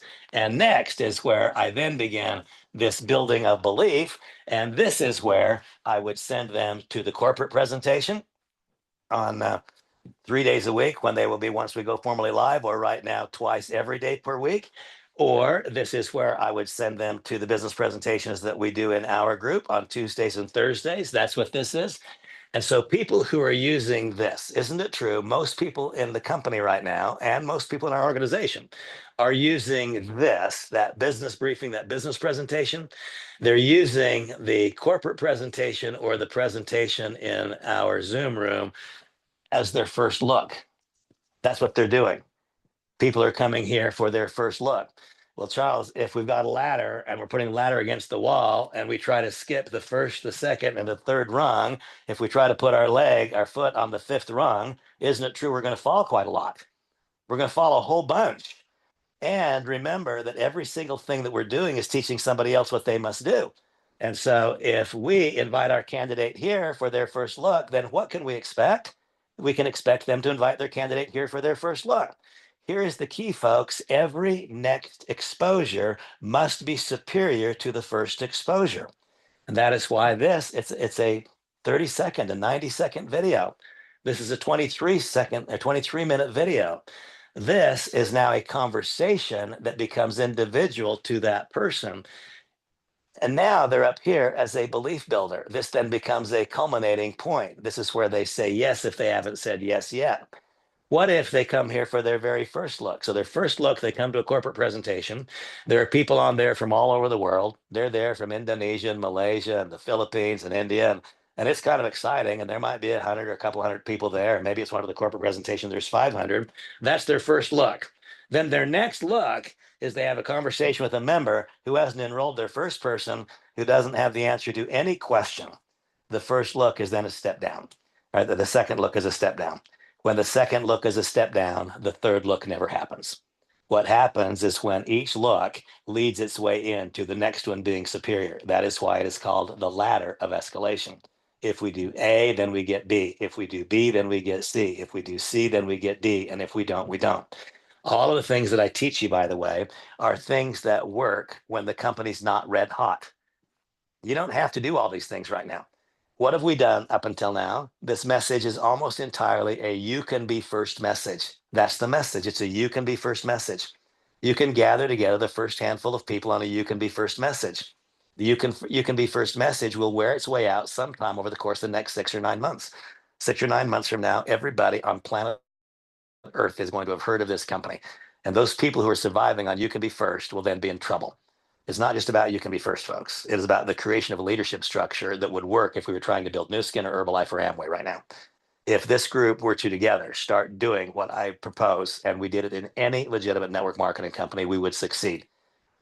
Moments of profound opportunity like now, we can supercharge it. And the risk is this: there will be plenty of people who don't do all of the things that I'm describing because you don't have to today to succeed. Why? Because you can be first. You can be first will wear out. And if at that point in time, we have not developed a leadership organization with an army of people who have learned how to engage in a 10-step process. And by the way, step number 8 is we learn how to present the business. Here's how we learn how to present the business. Step number 9 is where we do new member orientations that are rooted in the 10 steps that do not conflict in any way with the 4-step fast track program, that don't conflict in any way, that add meat to it. New member orientations this is where your value lies, folks. This is where our value lies. Do we create the product? No, we don't. Do we create the compensation plan? No, we don't. Do we provide customer service? No, we don't. What do we do?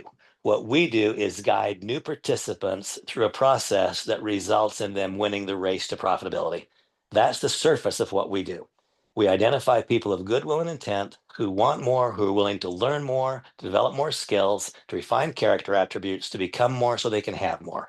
Having identified that person, we engage them in a lifelong process of personal growth and development. That is inclusive in being a part of this organization. What else do we do? We help them come to understand the proved and predictable pattern of activities, which results in the creation of an ever expanding and potentially limitless web of consumers of the product, both internal, people who are in the business, and external, people who use the product to grow their business. And when you are the person who set in motion this pattern of activities, that results in the creation of an ever expanding web of users of the product, and you positioned yourself to earn royalties. On the surface, that's what we do. The depth behind that is the creation of a leadership structure. This is not simply about teaching people how to make money. Most people who make money die broke. It's about gathering together a community and teaching people there's a difference in making money and having money. There's a difference in having money and creating wealth. There's a difference in simply being a network marketing distributor and being a leader in an organization that winds up becoming a part of the core fabric of a person's entire life. And that is what we seek to do here. Step number 9 is to do new member orientations, 10-step based, designed to help new people win the race to profitability. Winning the race to profitability, in my mind, is this: I have a target. And I realize that whenever I say I have a target, so what? My new member's target is what matters, but I have a target. And my target is to help that member win the race to profitability. Winning the race to profitability, in my book, that means that they have recovered the money that it took to start before their credit card payment became due.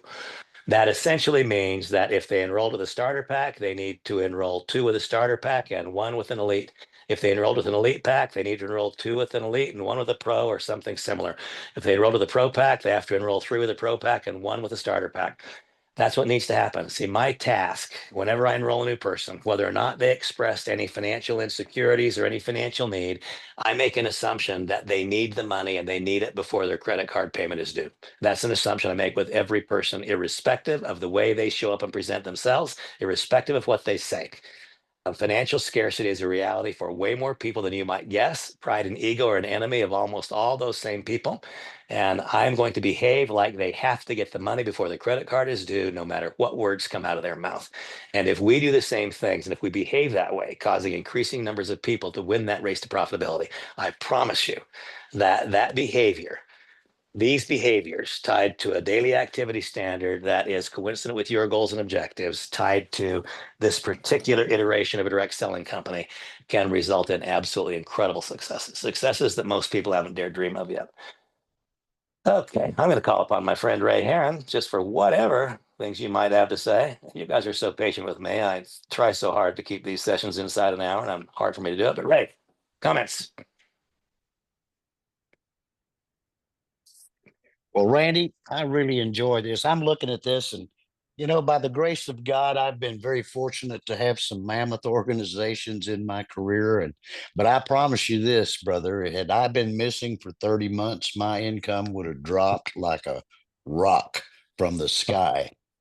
I I thoroughly enjoyed this. I mean, I really did. And I can see this is the glue. This is the glue that holds an organization together. And I wish I had learned all this a long, long time ago, Randy. I probably wouldn't have had to have worked so hard. I mean, I have worked hard. And if you don't adopt something pretty similar to this, you're going to work unnecessarily hard in the network marketing industry. And having been at it for 40 years, I so appreciate this, and I can see why you have consistently earned m- really large amounts of money for decades and decades. It's because of what you've taught us here today. There's no doubt in my mind that we all need to really pay attention to this, internalize it, teach our new people how to get started properly, give them the vision of what it takes to be successful. And this will do it without a doubt. As I look at Randy, Randy's handsome enough, but he's not overly handsome. He's tall, but he's not overly tall. And he's not, probably not overly charming, although Samantha would disagree with me. But Randy would be the first, I think, to agree with me without a doubt. Well, obviously, he's teaching us this. This is the recipe for growing a large network marketing business. And I really appreciate it. And I've thoroughly enjoyed it, Randy. Thank you very much. Charles Kimbrough, another guy's been around this for a long time. And so, Charles, again, when I cough on comments, I'm not asking for anything. It's just whatever your thoughts are. Well, thanks again for allowing me. And I have to say, I've been down dealing with a health issue, and like Ray said, my income has taken the glide angle of a brick, and this this is so rewarding. I want to classify this as Randy's recipes. We I could write a like book that. on that, Randy's recipes, and because it just makes sense. The opportunity is the opportunity, but building the leadership, taking the people and molding them into the person that they have to become to sustain this and to help everyone. Because you said something that was very profound. Pride and ego are the enemy of all people, in the situation that are trying to grow. They want to make it look like they're doing this and they got it going on, but 9 times out of 10, they're in the same boat. Most people are in the same boat. They're just on a different oar. And I appreciate this training. And man, it's wow, it's just good. Thank you. Thank you very much. Bev, your hand is up. Click on it. Unmute Bev here. Okay. This was the reason why I switched from my person that used to be my sponsor in many, many, many adventures, was because it was just like you said, you have that new member and they aren't making any money and they, don't know anything about it and they don't know how to teach. And when you presented this with good old Transact card, I was like, oh, this is like a light bulb went on. And it's so exciting to have something that is duplicatable, that, those ones that don't have those crazy, amazing magnetic personalities that draw everybody to them, that there is something that I can do to be able to make those changes to be able to succeed. Thank you. Beautiful. Thank you. Susan McGraw, your hand's up. So I clicked on you. You should be able to Yes. unmute. There we go. Hi, Randy, thank you. And I've done this for so many years and have never been successful. And when I saw you a couple years ago, I was like, I'm not on his team, but I want to be on his team, and I'm so grateful for it. And I love today, and I must say it also made me uncomfortable, which is okay, because that's where I know the growth is. I mean, I kind of made a little check mark and go, oh, I could do that. I can do that. I can do that. And I'm like, ooh, don't want to do that one. And, and that's where I look at it as like, so what? You're going to do it anyway. But you lay it out where it doesn't have to be big and scary. It can be uncomfortable, but I'm up there and this is my last hurrah, and I'm just going to do whatever you tell me to do and be willing to be uncomfortable, because the leadership is unbelievable and I think we have an unbelievable product. that is going to benefit anybody and everybody. So thank you so much. Thank you, Susan. Harlequin, what's happening? Hey, Randy. I just wanted to point something out. And, a lot of people are on here. Some people are taking notes. And I know Paul has been with you for many, many years. Paul is not only taking notes, he's got his highlighter and he's highlighting. Ray Heron had a pen in his hand. Yeah. For those of you who are not taking notes, please consider doing that. Myself, I'm about a third of a way through my second notebook since I started with you. I think I calculated out, it's been 111 days since I signed up. So I just wanted to point that out to people that, write it down over and over and over again until you can teach it yourself. And even then, write it down over and over again because you learn something new every single time. And I also wanted to apologize. I have not been on. I've been on, but not participating. For the last 3 weeks, I've had what we have decided has been cluster headaches that are insanely painful, and they happen at night. So I can't even hardly think clearly. But I'm still here every night listening.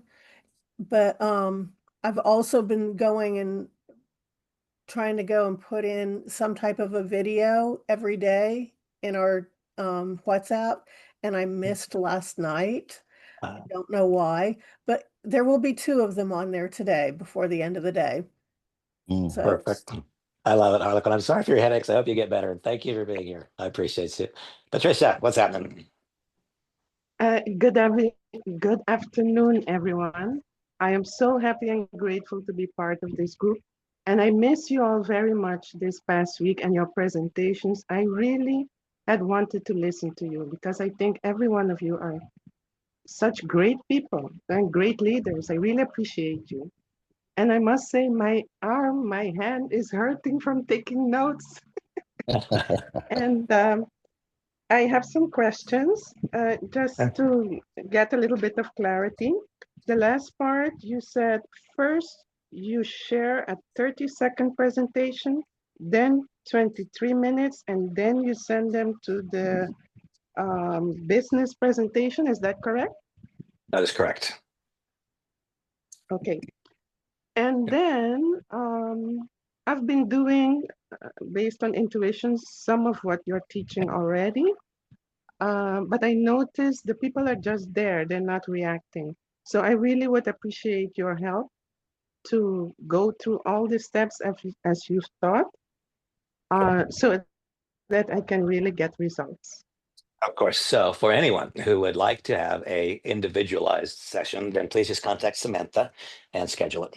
I mean, and I'm not just that I'm available, I would like to do it with any of you who would like me to, because really when we get, it doesn't take that many. It takes a couple of hundred people who are walking the path that I've just outlined. A couple hundred people. That's what it takes. And once you've got a couple hundred people, then you get the critical mass, the groundswell. But it takes a couple hundred people. And so anything that I can do to accelerate that process, of course, I want to.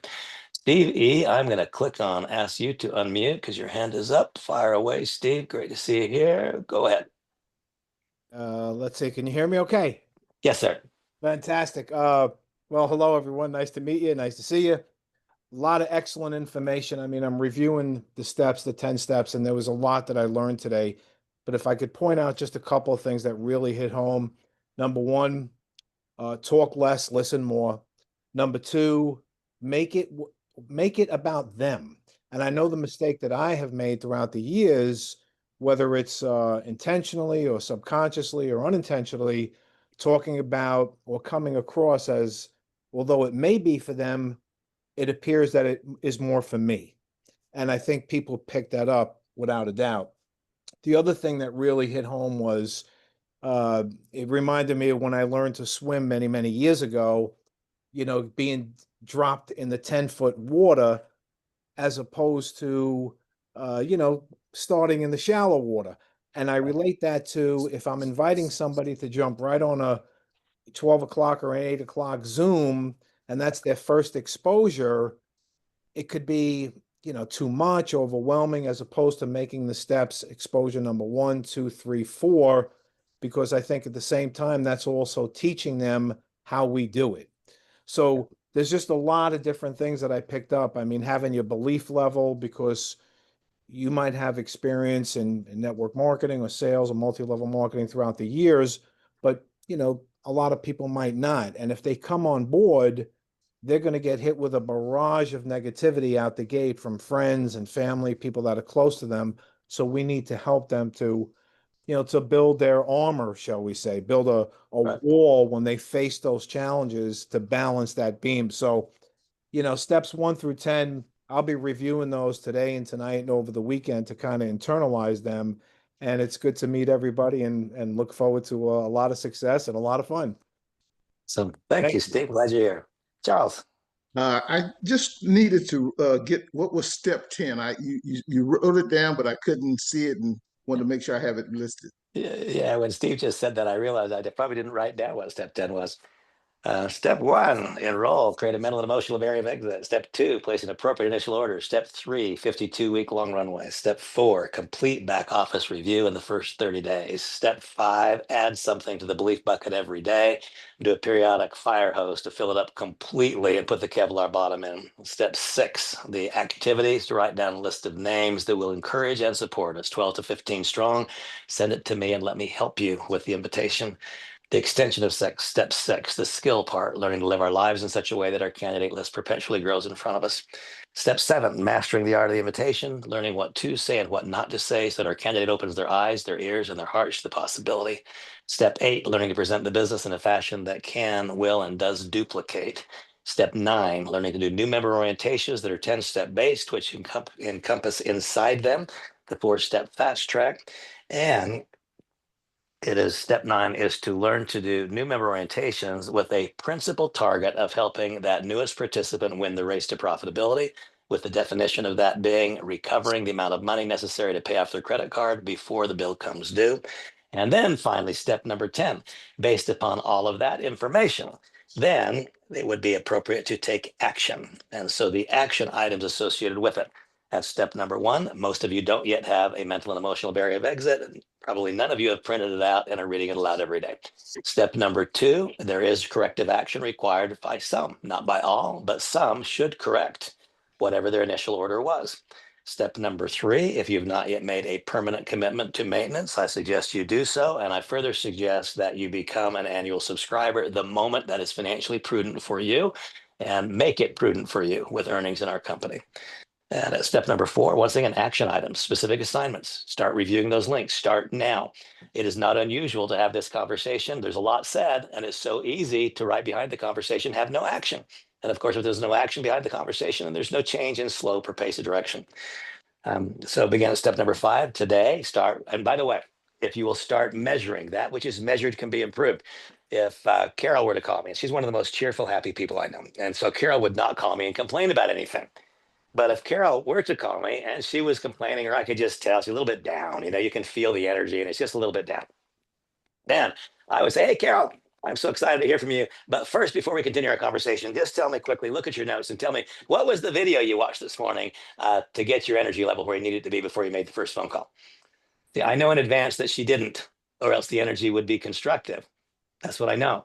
And so whenever the energy is not what I want, hey, great, I'm really eager to have this conversation. But first, tell me, just glance at your notes and tell me, what was the video you watched this morning to dilate your soul? What was the one you watched to just get your energy level going at the right level before you had the first interaction with a human being? I, by the way, am one, Carol, so go watch the video and then call me back.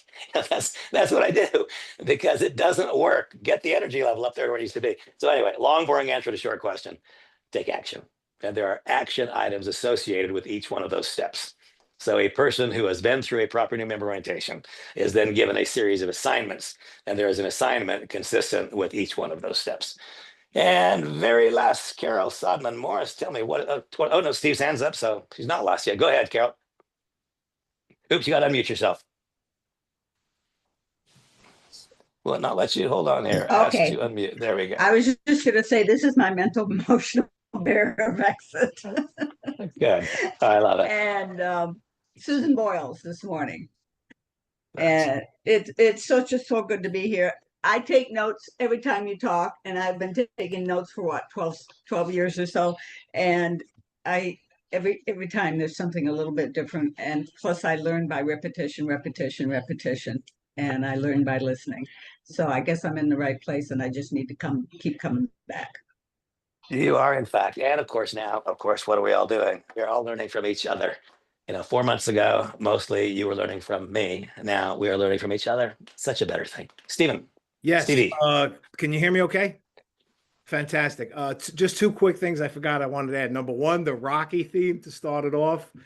Man, I that brought tears to my eyes because it was so motivational. I remember the story of Sylvester Stallone and what he had to do to get that script approved. Nobody had any faith in him, but So I'm leaving now. he had faith in himself, which kept him going to make that happen. He just kept on and on and on, and he didn't quit and he didn't give up. And I mean, it was absolutely phenomenal, the movie. And the second thing, that'll be my last comment, is when you said as part of the training, I think it was step 8, have no emotional attachments to other people's decisions.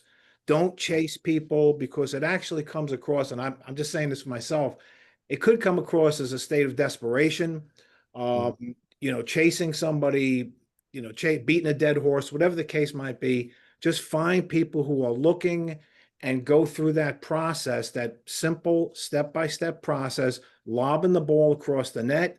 It comes back over. Okay, fantastic. Now let's keep the volley going to see if this is really something that would work for you. This is something that meets your needs, that's a good fit, so forth and so on. So I just wanted to bring that up and say thank you again. Thank you very much. Doug Jennings, one of my dear friends from so many years. What's happening, Doug? Well, I'm just sitting here listening to you and looking at these notes that Barbara took when we were together. They're pretty much the same. It's just maybe a few things have changed. I know one thing, for me to be on a call on a Friday night after working all day at 9 o'clock and then back here Saturday, things have changed with me. There's not only been a mindset, there's been a mind shift. Yeah. And I know for sure I've been your number one student. And you used to say to me, Doug, you got to take action. You got to engage. You got to put your feet in the water, brother. And, this is it. I can tell you straight up. I hope you see my commitment. I do. There were times on a Friday night, especially after working real estate all day, you just want to chill out. But, it's real. I love the interaction with everyone. Your teaching is pretty much the same, it's been over many years. You have helped me in my business, in my real estate business, from the boot camps to the leadership. These things I've taken and applied in my real estate business. So the value that I have received from you is unbelievable. And I appreciate you, and I'm looking for great things here. Thank you, Doug, so much. Guys, I talk about this all the time. There are lots of ways that we get paid in this business. Just having a friend like Doug say things like he just said. There's lots of ways that we get paid, and we'll surely start getting paid in all the ways that we're talking about. But thank you, Doug. I appreciated that, and I appreciate you. Lior. Hey, Ray.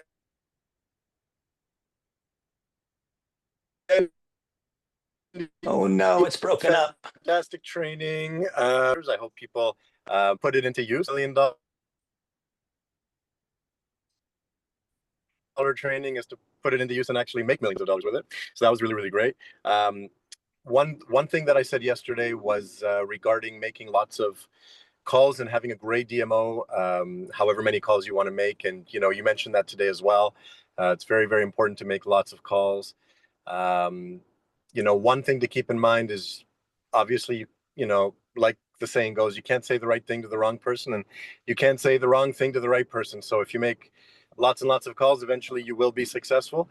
But your effectiveness might be a little bit lower than if you actually take the time and have those quality conversations. And there's certain steps that go into having quality conversations that will increase your effectiveness.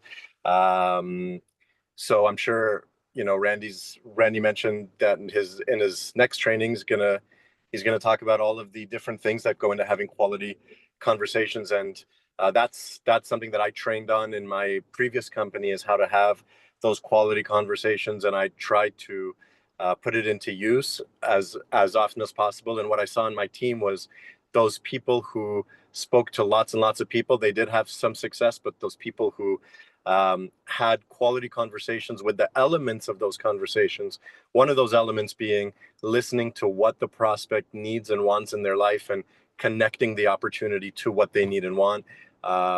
Those people that did that successfully were able to have more effective results and ultimately make more money. So thanks again, Randy, for the training today. It was really, really valuable. Thank you. Thank you. Thank you. Okay, Paul, we started with you. I'm going to end with you. Just whatever is on your mind here in conclusion. Do I need to push something for you? Hold on. All right, let's click on unmute. All right, Paul, wrap us up. Okay, I guess I'm gonna finish up with something not very compliant. Trying to find my voice here. He gave you 100 minutes of training, teaching to 100 grand. Robert Kiyosaki says, "Rich Dad, Poor Dad, less than 10% of the United States makes $100,000 a year." Well, this income with TalkFuse is worth 10 times that because it comes with freedom. The freedom to, like Randy says, work where you want to work, when you want to work, with whom you want to work, and if you want to work. And I wish next time you do that, Randy, you just slow down on that, because that to me is that's the golden egg. Work where you want to work, when you want to work, with whom you want to work, and if you want to work. When I was a stockbroker, man, I didn't have any of those. So he gave you 100 minutes. For some of you, you can make 100 grand a year. Some of you can make 100 grand a month. No guarantees, no promises, but people go to college for 4, 6, and 8 years. I have 5 of those at home. Well, we not at home now, but we have 5 college grads. To not make what you guys can make here today. And I know that's a very bold statement. No guarantees, no promises. Wake up every day and say, do I need to learn more? Or do I need to do more? And 90% of the time, we just all need to do more. Like Lior just said, we need to do more. It's the answer. We know what to do. 10 steps, ladder of escalation. We know what to do. We just need to put in action. And the one thing stopping anybody is fear. So that's why I believe step 5 is the most important one, Randy. But thank you so much. Beautiful. Everybody, thank you much. So we're going to have a really, really cool week this coming week. We'll have 2 more fantastic business presentations, and I'll announce those in advance. Every day now, folks, remember, I've got my days up here, and I will not allow these days to be spent. These days will be invested. I encourage all of you to just make yourself, count it down. Let's each one of us, within the context of our own goals, ambitions, and life experience, let's invest these days. Let's not spend them. God bless everybody. Appreciate you more than you know. I'm your greatest advocate, and I'll see you on Monday. Bye-bye.